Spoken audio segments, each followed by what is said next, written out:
What's up, Straight Talk Society? Thank you for tuning in to another episode of Straight Talk with Trevor.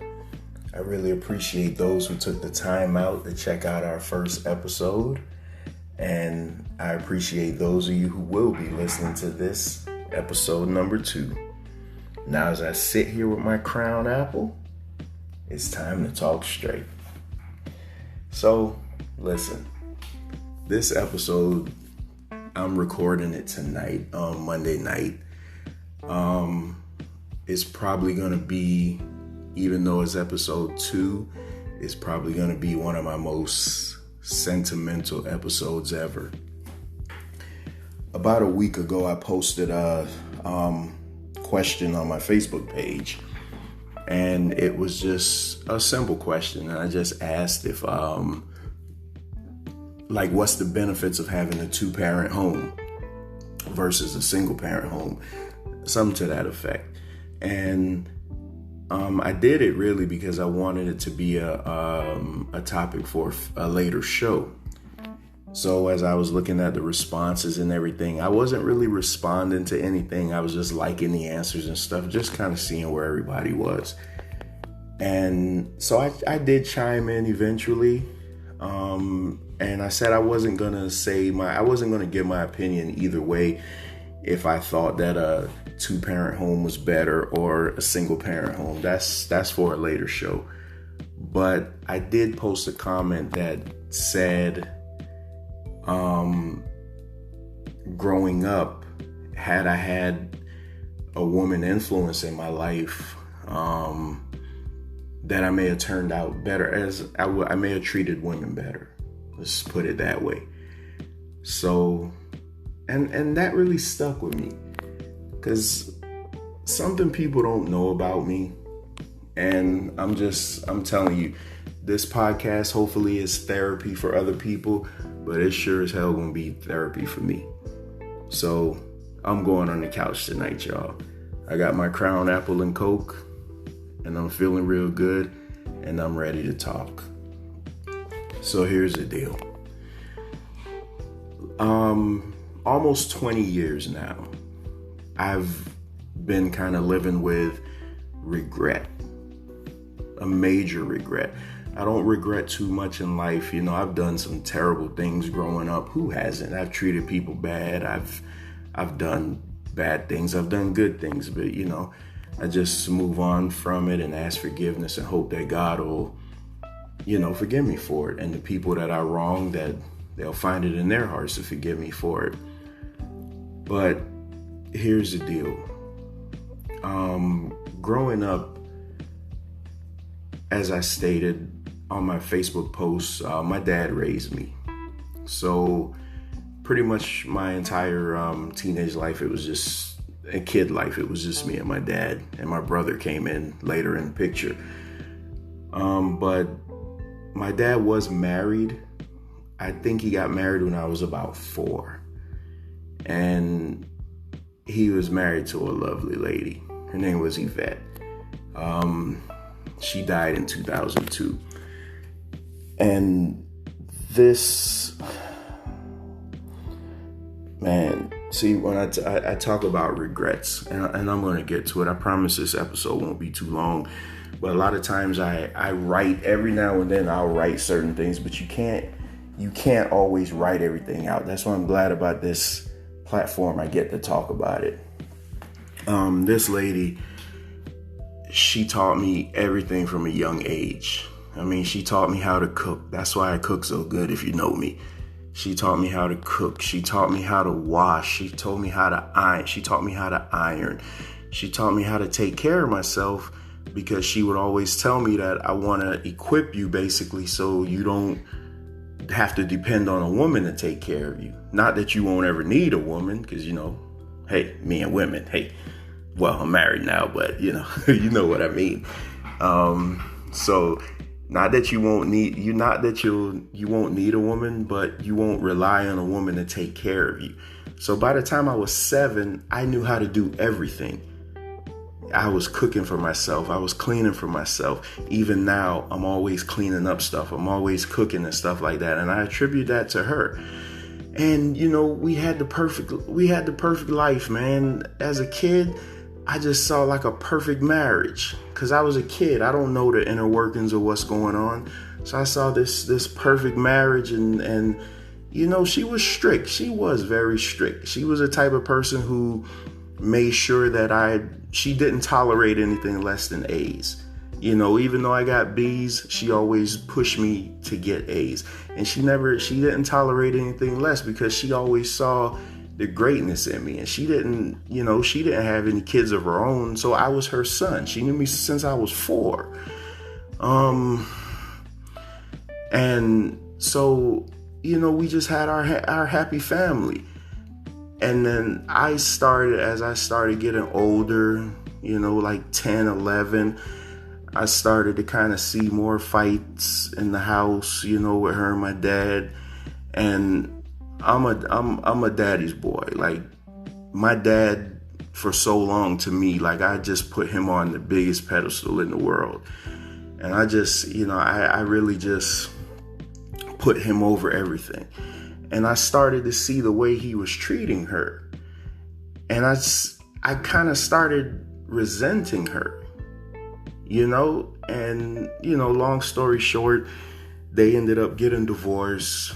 And before she moved out of the house, I just turned into a real asshole to her.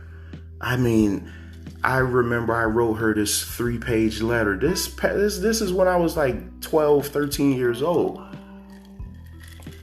I wrote her like a 3-page letter. I essentially called her the Wicked Witch of the East. I was a little asshole. I was. And it like when she read it, and before I gave it to her, I told my dad what I was going to do. And he told me, he said, you better make sure that this is what you want to do, because if you do this, you're going to have some long-standing ramifications about this. And I was like, no, this is what I want to do. So I gave her the letter, and she didn't react to it, which was the scary part. Because she loved me. Anybody who ever knew her, they knew that she loved me more than anything, because I was her son. But it just hurt her so bad. Like, I thinking about it now, I could just imagine the hurt that she was going through. But she never sold it 1 minute. She never, she just asked me, this is how you feel. And until she moved out of the house, I treated her like shit. Because I already felt, I'm like, okay, my dad co-signed on this. He treats her like shit. So I might as well treat her like shit, because he's not going to say anything. And there was one time she asked him, please talk to your son and tell him he needs to have some type of respect for me. And and my dad was like, hey, just mellow out with it, but it wasn't anything like, stop this shit, stop, just, you're still a kid. It was more so like, hey, just mellow out. And anyway, she left the house, and I didn't realize it until she was gone a couple of years. I was like, man, I'm just going down a terrible path here. I started hanging out with these real dickhead friends, and it was just like, I was getting in all type of trouble because the strict parent was gone. It was like, and my dad is a provider. To this day, my dad is the provider. He will work, he will provide, he'll make sure you have a roof over your head, clothes on your back, and food in your stomach. But he didn't really pay attention to detail. And she was the one that paid attention to detail, and now she was gone. So, fast forward a few years, I started like really, I started like really understanding the error of my ways.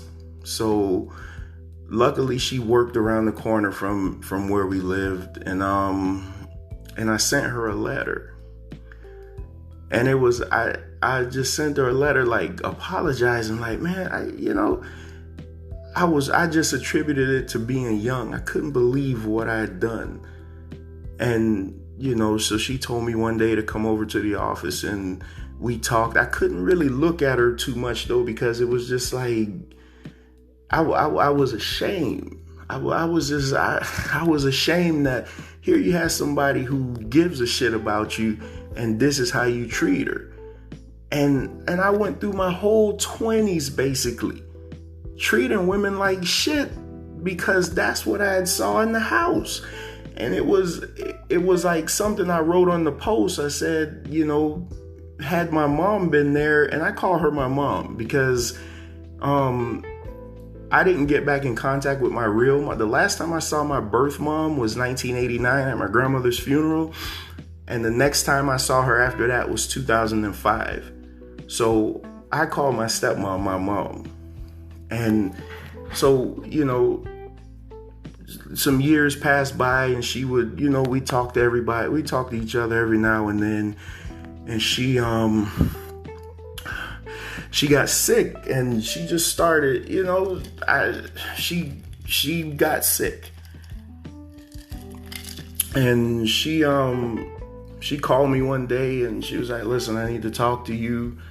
I said, yeah, okay, sure. I had moved to Hollywood at this time and I was working and everything. So, I really thought I was untouchable. I really thought I was like literally mimicking my dad. I thought I was untouchable and I do whatever I want to do and I'm going to mess with every girl I want and just have zero.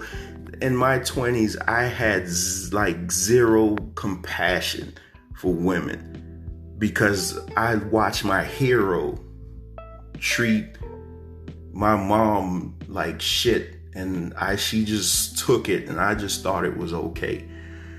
And I just, man, this been bothering me for like 20 years, man, because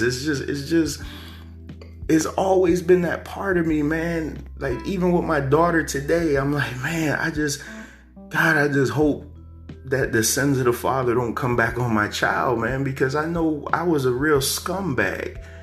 So I got in. She called me and I met her, and then she told me, she was like, I'm really sick, and I'm not. It's not looking good. And she ended up going to the hospital. She called me. I went to the hospital, and around that time, I started going to church and everything. So I started having a little faith and believing in God. And I told her, I said, listen, man, everything's gonna be all right. You're going to make it through this and it's going to be all good and everything. But and even then I was thinking like she was going to pull through it. I never really got that chance to tell her, like, I apologized, but I really didn't get to apologize because I just thought that she was just always going to be there. And I remember I was at the hospital and she told me, she said, listen, she said, because I used to tell her everything. I used to always, when we really got back talking, I used to tell her, how my girlfriend at the time used to get on my nerves and she just made me so angry. And I remember it just like yesterday. She would always tell me, she'd be like, listen, remember how your dad did me? Don't be like that. She was like, she said, that's just not you. She said, just don't be like that. Remember how your dad treated me. It just, she said, you gotta break this some type of way. And, we're at the hospital talking. And before I left, she told, because all my family calls me Barrington. My name, all my friends know me as Trevor because that's my government name, but my family name is Barrington. And she was like, Barrington, she said, she used to call me Barry. She was like, Barry, she said, promise me this one thing. And I just looked at her and she was like, promise me that you're going to change. She said, just promise me that you're going to change. And I just smirked. I just looked at her and I smirked. I was like, I'll talk to you later. And I just left. And I don't know what happened after that, but I think it was my brother who called me because her family got in contact. They had my brother's info and they got in contact and my brother called me and told me that she had died. And man. Boy, you talk about just getting kicked in the nuts. Like, man, I just went cold, man. I just went ice cold.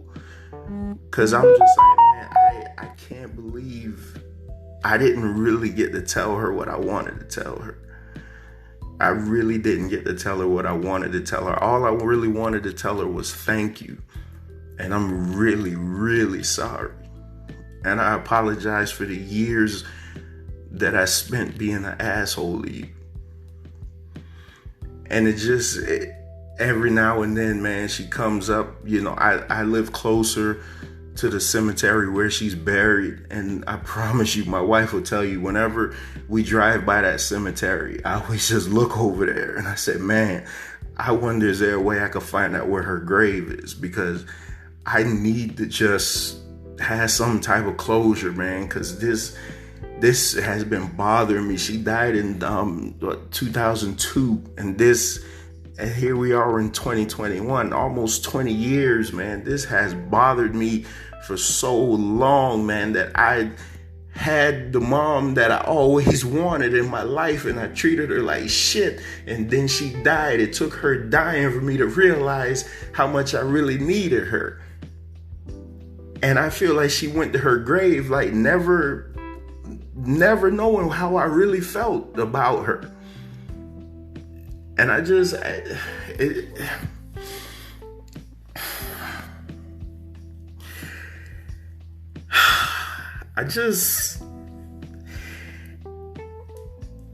don't know what I plan to accomplish, but I wish that she could see what I became now. I just wish that she could see me as the family man now.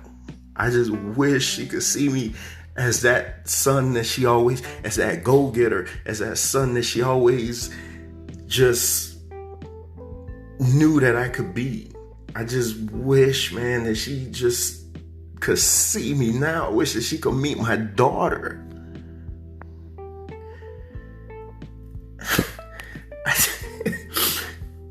Oh boy.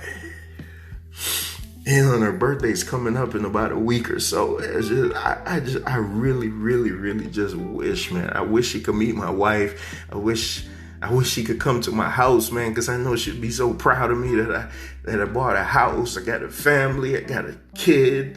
I did all those things that she believed that I could do, that she was pushing me. All the times when I was making mistakes in school and I thought it was her being mean, she was just pushing me because she knew that there was greatness inside of me. All the time she made me stay inside instead of going outside just so I could do my homework and I could read a book. She would make me every day. She would make me come home and write 10 words out of the dictionary. And at that time I thought it was so cruel, but now I know it's because she wanted to equip me, man. And I was just such a friggin' asshole, man. I was just such an asshole, and it caused me to project in my 20s, man. I was just so mean to people. Just so mean to people, man. I don't know, man. I just wanted to get that out. Like I say, I don't have any format with this show. I may come up with a topic that I want to talk about, but this was really pressing on me because for almost 20 years, I miss my mom, man. I remember when she was, and I have a relationship with my birth mom now, but it's kind of not the same. It's not the same. And I just, like, even when I accomplish things in life, I just sit there and I be like, man, I wish she was here to see this. Or man, how would she feel right now if she saw this? How would she feel right now? I'm having my daughter run her up the wall crazy, and I know she would just be buying her everything in the world. Like, how would she feel right now, seeing that her son made something of himself?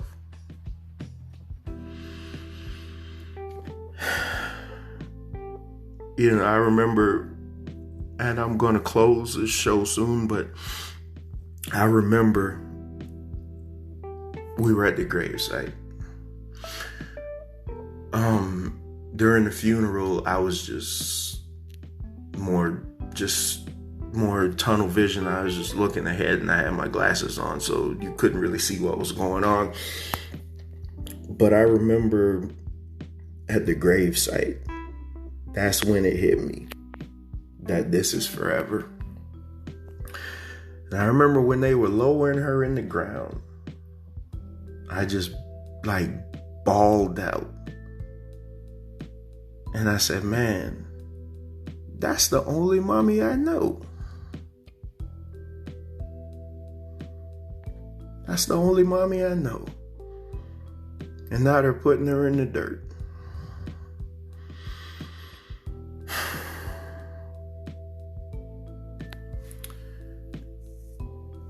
Thank you for listening to Straight Talk Society. I leave you with these parting words. Remember to always seek out the truth for yourself. If not, you'll be a prisoner to other people's interpretations of it. And with that, I sign off. Peace.